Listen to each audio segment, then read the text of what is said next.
University మంచి భవిష్యత్తు కోసం తెలుగు విద్యార్థులు ఇష్టపడే యూనివర్సిటీ. కాల్ 9059052378 9059052379.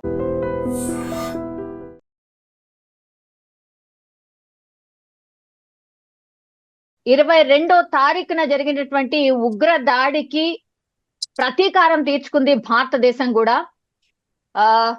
సో ఈ రోజు very very good morning for all the Indians అనుకోవచ్చు. ఆపరేషన్ సింధూర్ తెల్లవారి లెవ్వగానే ఆపరేషన్ సింధూర్ స్టార్ట్ చేసేసాం.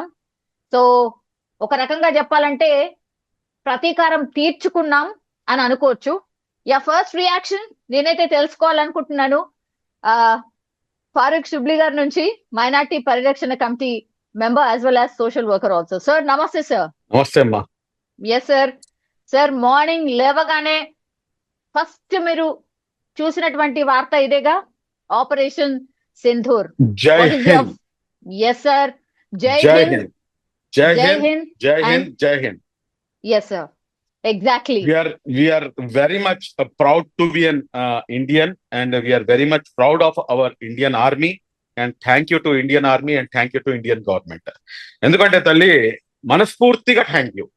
ఎందుకు మనస్ఫూర్తిగా థ్యాంక్ యూ అంటే ఆ 25 మంది భారతీయులు, ఆ ఒక్క నేపాల్ అతను మొత్తం 26 మంది అమాయకులను పొట్టన పెట్టుకున్న తర్వాత వాళ్ళు మీకేమైనా అవుతారా, నాకేమైనా అవుతారా? ఎందుకు ఈ రోజు మేము ఆనందంగా ఉన్నాం? మా అందరికి ఉన్నటువంటి రిలేషన్ ఏంటంటే భారతీయులం అన్న ఒక రిలేషన్ మన అందరికి ఉంది. మేమందరం ఇండియన్స్ అన్న ఒక రిలేషన్ ఉంది. ఆ 26 మందికి అన్యాయం జరిగితే మేమందరం కూడాను నిద్రాహారాలు మానేస్తాం. మాకు ఎంతో బాధ వేసింది.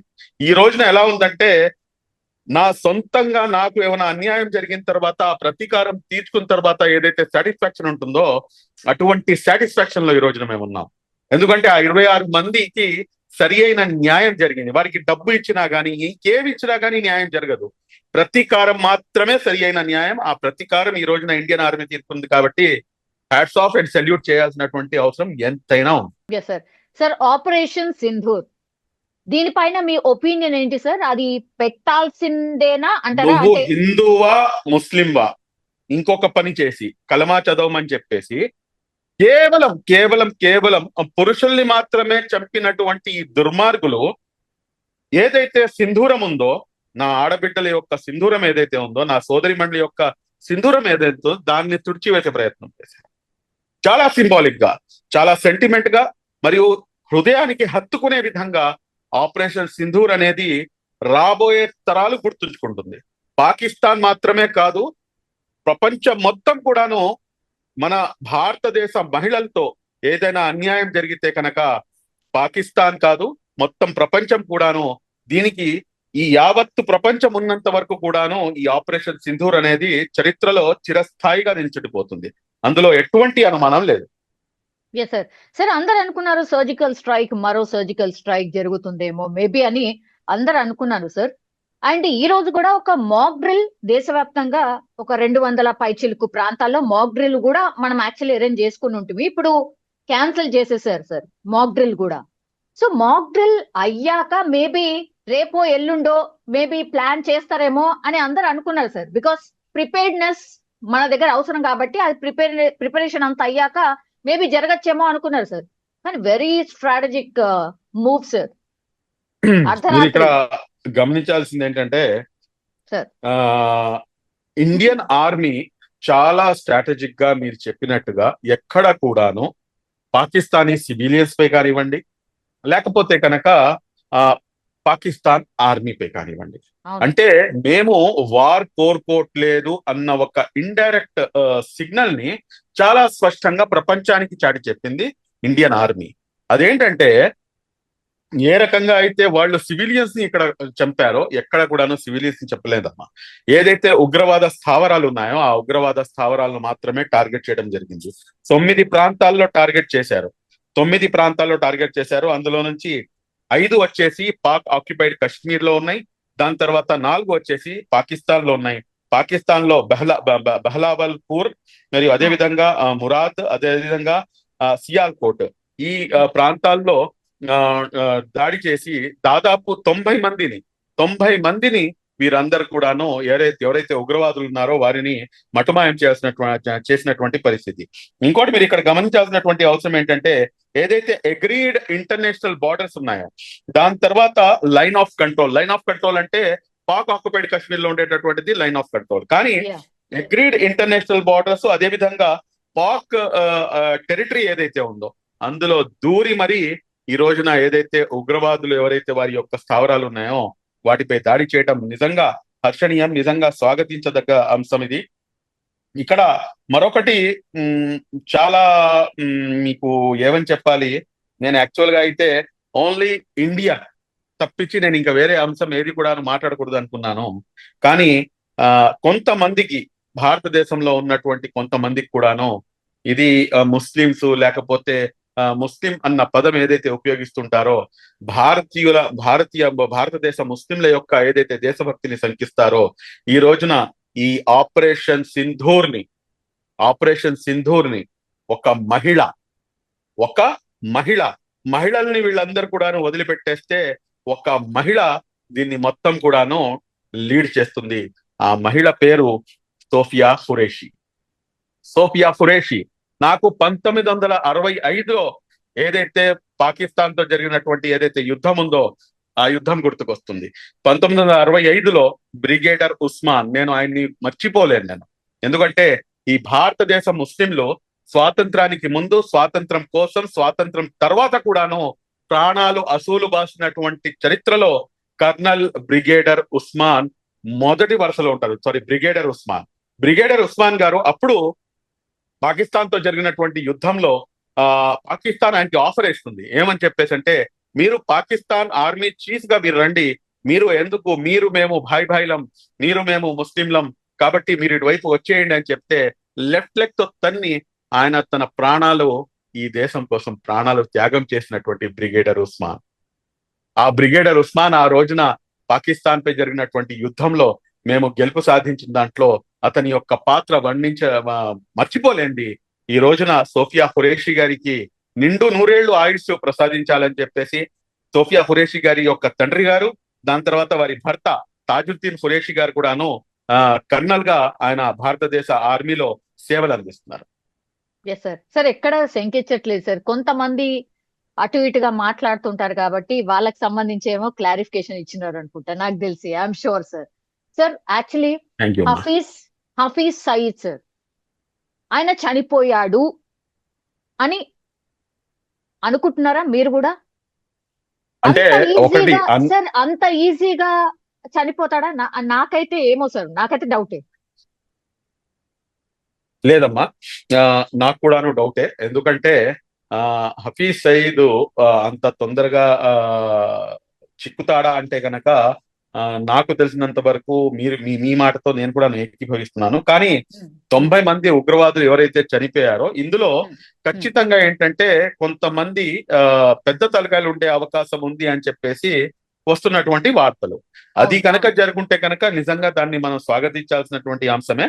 కానీ ఇక్కడ మనం గమనించాల్సిన ఇంకో అంశం ఏంటంటే, ఈ రోజున పాకిస్తాన్ మీడియా మీరు ఇప్పుడు గమనిస్తే కనుక గగ్గోలు పెడుతుంది. అదేంటంటే మొత్తం కంప్లీట్ గా ఫాల్స్ ఇన్ఫర్మేషన్ ని, తప్పుడు ప్రచారాన్ని ప్రజల్లోకి తీసుకెళ్లే ప్రయత్నం చేస్తుంది. అదేంటంటే పాకిస్తాన్ సివిలియన్స్ పై దాడి చేసింది, కానీ వాస్తవానికి వీరు తిరిగి ఏదైతే అటాక్ చేశారో అందులో ఇప్పుడే నాకు వచ్చినటువంటి సమాచారం, నేను ఇందాకే చూసింది, 10 మంది జమ్మూ కాశ్మీర్ కి చెందినటువంటి మన భారతీయులు వాళ్ళు ప్రాణాలు కోల్పోయారు, సివిలియన్స్ ప్రాణాలు కోల్పోయారు అని చెప్పేసి. కానీ ఎక్కడా కూడాను పాకిస్తాన్ సివిలియన్స్ పై ఎక్కడా కూడాను అటాక్ జరగలేదు అనేది చాలా స్పష్టంగా వస్తున్నటువంటి. ఇంకోటి, వాళ్ళు ఒక విజువల్స్ ని చూపిస్తున్నారు, ఏదైతే పాత విజువల్స్ ఉన్నాయో వాటిని చూపించి ఇది ఇలా జరిగింది, ఇది ఇలా చేసాం, మేము ఇలా చేసామని చెప్పేసి. కానీ అటువంటిది ఏది జరగలేదు. కాబట్టి we have to verify each and everything, nook and corner నుంచి ప్రతి అంశాన్ని కూడా వెరిఫై చేసిన తర్వాతనే మనం మాట్లాడాల్సినటువంటి అవసరం ఉంది. మనం స్పష్టంగా చెప్తున్నాం కదా సార్, ఉగ్ర స్థావరాలు ఎక్కడైనా ఉన్నాయో అక్కడే మనం టార్గెట్ చేసాం, ఆ స్థావరాలే మా లక్ష్యము, ఉగ్రవాదాన్ని నిర్మూలించడమే మా మెయిన్ లక్ష్యం, మేము టార్గెట్ చేసింది కూడా అదే. మనం చాలా క్లియర్ గా చెప్తున్నాం, అట్లాగే క్లియర్ గా ఉన్నాం కూడా. అయినా సరే ఈ దొంగ బుద్ధి ఎందుకు మార్చుకోదు పాకిస్తాన్? ఎందుకు ఇట్లా సార్? ప్రజలు చూడరా, మన మీడియాను చూడరా? మనం ఏం మన చెప్తున్నామో మన చూడరా? మీడియాని చూడటం కాదమ్మా, అక్కడ ఉన్నటువంటి పరిస్థితులు మీరు గమనిస్తే గనక మీరు అసలు అక్కడ ప్రజలు, అక్కడ లోకల్ గా సిటిజన్ అంటే ప్రజలు ఎవరైనా కానీ సివిలియన్స్, నార్మల్ సివిలియన్స్ వాళ్ళు ఏం చేస్తారు, వాళ్ళు అక్కడ కూడాను మంచి వాళ్ళు ఉంటారు. కానీ ఇక్కడ మనం గమనించాల్సిన అంశం ఏంటంటే పాకిస్తాన్ యొక్క ఆర్థిక వ్యవస్థ అత్యంత దారుణమైనటువంటి ఆర్థిక వ్యవస్థ. ఈ రోజున ఆర్థిక సంక్షోభంలో పాకిస్తాన్ కొట్టుమిట్లాడుతుంది. మీరు అవును. చూసుకుంటే గనక అక్కడ కేజీ చికెన్ వచ్చేసి, ఇక్కడ మటన్ రేట్ మన భారతదేశంలో ఎంతైతే మటన్ రేట్ ఉందో అక్కడ చికెన్ రేట్ 840 రూపాయలు ఉంది. అవును. బియ్యం వచ్చేసి 340 రూపాయలు ఉంది. మనకి 50-60 రూపాయలకి మంచి రకం బియ్యం వస్తాయి. అదే విధంగా మీరు చూసుకుంటే కనుక కోడిగుడ్లు 332 రూపాయలు, అదే విధంగా మిల్క్ 224 రూపాయలు, టొమాటోస్ 150 రూపాయలు, పొటాటోస్ 105 రూపాయలు. ఇటువంటి దారుణమైనటువంటి ఆర్థిక వ్యవస్థలో కొట్టుమిట్లాడుతున్నటువంటి పాకిస్తాన్ దీని నుంచి బయటపడాలంటే కనుక దీనికి తిరిగి దాడి చేస్తుందా అంటే దాడి చేసేంత దమ్ము ధైర్యం లేదు. ఎందుకంటే మీకు ఒక చిన్న సర్వే ఒకటి చెప్తాను నేను మీకు. Yeah, మొత్తం sir. ప్రపంచ వ్యాప్తంగా చూసుకుంటే గనక మీకు సిప్రి సర్వే అని చెప్పేసి ఒకటి ఉంటుంది. Stockholm International Peace Research Institute అంటారు. అంటే వారి యొక్క దేశ భద్రత కోసం ఏ దేశాలు ఎంతెంత ఖర్చు పెడుతుంది అని చెప్పేసి Yeah. ఈ సర్వే తెలిపేది. ఇందులోంచి అందరికన్నా మొదటి స్థానంలో అమెరికా ఉంది. ఆ అమెరికా వచ్చేసి తన జీడిపి నుంచి 37% వాళ్ళు ఖర్చు పెడుతున్నారు. అదే విధంగా మీరు చూసుకుంటే గనక 2-3 స్థానాలు అలా ఉన్నాయి. బట్ 5వ స్థానంలో మన భారతదేశం ఉంది. భారతదేశం మా యొక్క రక్షణ వ్యవస్థ మీద దాదాపు $90 బిలియన్ ఖర్చు పెడుతుంది. $90 బిలియన్. నేను ఇంకా ఎవరితో కంపేర్ చేయకుండా డైరెక్ట్ గా పాకిస్తాన్ మీదకి వచ్చేస్తాను. పాకిస్తాన్ ఖర్చు పెట్టేది కేవలం $9 బిలియన్ మాత్రమే. అంటే 90 90 బిలియన్ అంటే పక్కన 9 సున్నా ఎక్కడ? తీసేసారు. సున్నా Sir. తీసేస్తే అంటే Yeah. 10 times we're more powerful than Pakistan. Pakistan కి ఈ విషయం తెలుసు. నేను మీతో పాటు ఇంతకు ముందు జరిగినటువంటి ఇంటర్వ్యూలో కూడా చెప్పాను, మమ్మల్ని తప్పుదోవ పట్టిస్తున్నారు, మమ్మల్ని ఒక మైండ్ గేమ్ ఆడుతున్నారు. ఆ మైండ్ గేమ్ ఏంటంటే అక్కడ ఉన్నటువంటి పాకిస్తాన్ సెనేటర్ మాట్లాడినటువంటి మాటలు అదేంటంటే, మేము ఇక్కడికి వచ్చేసి మేము మళ్ళా బాబ్రీ మసీద్ కి మేము పునఃప్రారంభిస్తాము, లేకపోతే మేము ఇక్కడ వచ్చేసి ఇతను ఈ హకీం మునీర్ ఎవరైతే ఉన్నాడో ఆసిమ్ మునీరు వీడు వచ్చేసి ఇక్కడ నమాజ్ చదివిస్తాడని చెప్పేసి, దాని తర్వాత వచ్చేసి నదిలో నీళ్లు కాదు రక్తం పారుతుందని చెప్పేసి, దాని తర్వాత నువ్వు హిందువా ముస్లింవా అని చెప్పేసి అడిగి మరీ చంపటము. దాంతో పాటు నాకు వీరి యొక్క కుట్ర నాకు ఎక్కడ కన్ఫర్మ్ అయిందంటే, అదే లేడీ సెనేటర్ చెప్పినటువంటి మాట ఏమిటంటే, సిక్కు సోదరులు మాపై దాడికి రారు, ఎందుకంటే వారికి సంబంధించినటువంటి ఏదైతే ప్రార్థన పవిత్ర స్థలం ఉందో అది మా దగ్గర ఉంది కాబట్టి వారు మాపై దాడి చెయ్యరు అని చెప్పేసి ఒక మైండ్ గేమ్ ఆడి. ఇది మైండ్ గేమ్ తప్పించి ఇంకేం కాదు. ఈ మైండ్ గేమ్ ని తిప్పి కొట్టాలంటే కనుక యాజ్ ఏ ఇండియన్ గా మేము దాన్ని తిప్పి కొట్టాలి, అంతేగాని మేము ఇక్కడ కూర్చొని హిందూ ముస్లిం చేసుకుంటూ కూర్చుంటే కనుక అది ఏదైతే కుట్ర పన్నిందో పాకిస్తాను, ఆ కుట్రలో మేము భాగస్వాములు అవుతాము అని చెప్పేసి నేను డే 1 నుంచి చెప్పొచ్చాను. ఈ రోజున వాళ్ళు చేస్తున్నటువంటి కుట్రని మేము పటాపంచలు చేయడంలో సక్సెస్ అయ్యామంటే కనుక ఈ రోజున రాహుల్ గాంధీ గారు దీన్ని స్వాగతిస్తున్నారు, అస్దీన్ ఓవైసీ గారు స్వాగతిస్తున్నారు. Any person irrespective of caste, creed, religion, political party, every Indian, we are as Indians, we are been with our government, with our Indian army, undoubtedly. Lesson నేర్చుకుందా పాకిస్తాన్? లెసన్ నేర్చుకుందా లేకపోతే తిరిగి ఏమైనా కుక్క తోక వంకర ఎక్కడైనా గానీ కుక్క తోక స్ట్రైట్ అయినట్టుగా మీరు ఎక్కడైనా గానీ చరిత్రలో విన్నారా?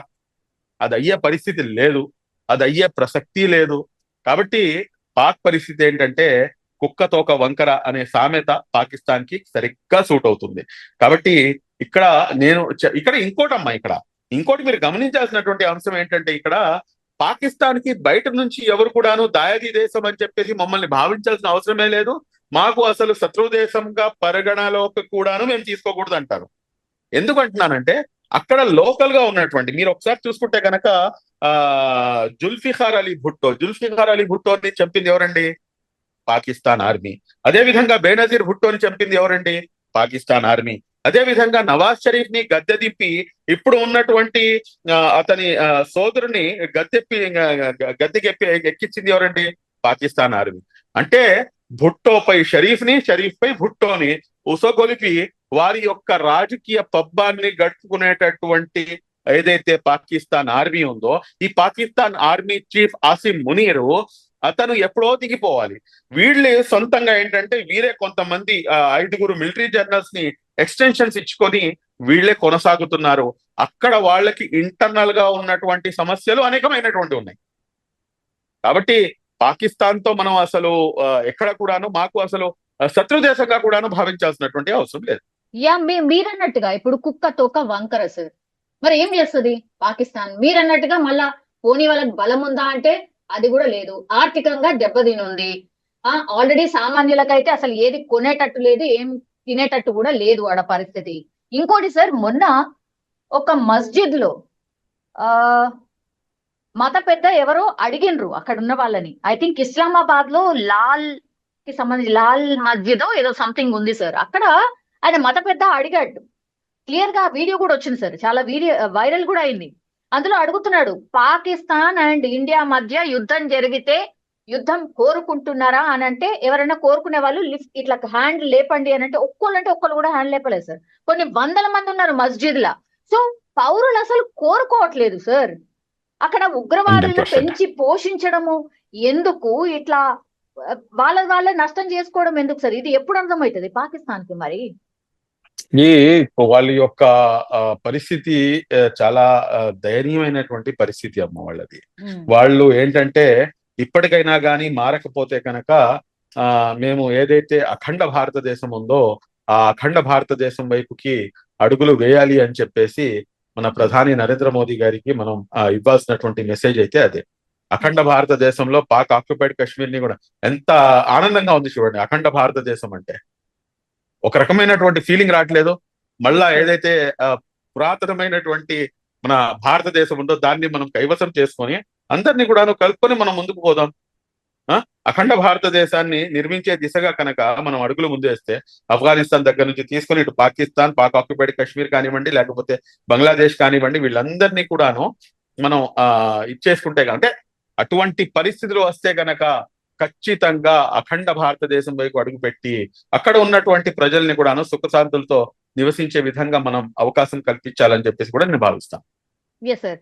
సార్ చైనా రెస్పాండ్ అయింది సార్, కొంత ఆందోళన వ్యక్తం చేసింది. అణ్వాయుధాలను కలిగినటువంటి పొరుగు దేశాల మధ్య భీకర ఉద్రిక్తతకు కారణం ఏంటి అనేది తెలుసుకునే ప్రయత్నం చేసింది. ఇరు పక్షాలు సంయమనం పాటించాలని కోరుతోంది సార్. ఇక్కడ సరే ఇప్పుడు మాట్లాడటం వేరండి. చైనా ముందు మన భూభాగాన్ని ఏదైతే కైవసం చేసుకునుందో దానిపై కూడాను సమాధానం అడగాల్సినటువంటి పరిస్థితి. ఎవరైతే దొంగ ఉన్నాడో ఆ దొంగ వచ్చేసి అరే దొంగతనం చేయకూడదు, అది మహాపాపం అని చెప్పినట్టుగా ఉంది నాకైతే. అంతే కదమ్మా, మా యొక్క భూభాగాన్ని కొంత ఆక్యుపై చేస్తున్నారు, దానిపై కూడాను మనం జవాబు ఇవ్వాల్సినటువంటి అవసరం ఉంది. కానీ తప్పకుండా రాబోయే రోజుల్లో దానికి కూడాను జవాబు ఇస్తారేమో, వేచి చూద్దాం ఇన్షాల్లా. యా సార్, ఇజ్రాయెల్ మద్దతు తెలియజేసింది సార్. ఉగ్రవాదంపై పోరులో భారత్ కు ఇజ్రాయెల్ మద్దతు తెలియజేసింది. ఆపరేషన్ సింధూర్ ను సమర్థించింది సార్. ఇజ్రాయెల్ యొక్క మద్దతు ఎలాంటిదంటే, ఎవరి చేతులకైతే పసికూనలు 5 సంవత్సరాల లోపల ఉన్నటువంటి 5 సంవత్సరాల లోపల ఉన్నటువంటి పసికూనలు ఏదైతే ఉన్నారో వాళ్ళని 2000 కన్నా ఎక్కువ మందిని పొట్టన పెట్టుకున్నటువంటి ఇజ్రాయెల్ అటువంటి వాళ్ళ యొక్క మద్దతు నాకు తెలిసి అవసరం కూడాను లేదు అని చెప్పి నేను బహిరంగంగా చెప్తాను అన్నమాట. ఎందుకంటే పాలస్తీన్ ప్రజలు వాళ్ళ యొక్క భూభాగం కోసం, వారి యొక్క ఏదైతే స్వాతంత్రం కోసం, నిజంగా లిటరలీ చెప్పాలంటే అది స్వాతంత్ర పోరాటం, అది వాళ్ళు చేస్తుంది. ఆ స్వాతంత్ర పోరాటం కోసం వాళ్ళు చేస్తున్నటువంటి పోరాటానికి అసలు ఇజ్రాయెల్ 1947కు ముందు 45కు ముందు ఇజ్రాయెల్ అనేది ఈ చిత్రపటంలో ఎక్కడ లేదమ్మా. అసలు చిత్రపటంలో మొత్తం ప్రపంచ చిత్రపటంలో ఎక్కడ లేదు. కాబట్టి ఈ రోజున ఏంటంటే ఏదో విధంగా మేము మీతో పాటు ఉన్నాము అని చెప్పేసి చెప్పుకునే ప్రయత్నం చేస్తుంది. కానీ ఇజ్రాయెల్ యొక్క పరిస్థితి ఎలా ఉందంటే, మీరు అంటే అక్కడ వాళ్ళ పరిస్థితి చాలా చిన్న కంట్రీ కూడాను అనలేము పలస్తీన్ ని. అటువంటి పరిస్థితి వాళ్ళది. వాళ్ళపై విరుచుకుపడ్డారు, కానీ గెలిచిందా అంటే గెలవలేకపోయింది. ఇక్కడ భారతదేశం యుద్ధాన్ని కోరుకోవట్లేదు. ఏదైతే ఉగ్రవాద చర్యలు ఉన్నాయో, ఏదైతే ఉగ్రవాద స్థావరాలు ఉన్నాయో దాన్ని మటుమాయం చేసి నిజంగా ప్రస్తుతం ఉన్నటువంటి సమాజం దేనికి ప్రయారిటీ ఇస్తుంది? ఆర్థిక సంబంధాల చుట్టూ మాత్రమే తిరుగుతోంది. మళ్ళీ ఎన్నికలంగానే చాలా విరక్తి కలుగుతాను. మంచి అనిపిస్తుంది కదా, లేడీస్ కూడా ఛాలెంజింగ్ జాబ్స్ చేసినప్పుడు చాలా బాగుంటది. ట్రాఫిక్ అసిస్టెంట్స్ గా నియమించిన ట్రాన్స్జెండర్స్ అందరితో సాల్యూట్ చేయించుకుంటున్నారు. ఫుడ్ డెలివరీ ఇవ్వటానికి వెళ్ళినటువంటి డెలివరీ బాయ్ అనిల్ పై కళ్ళ ముందు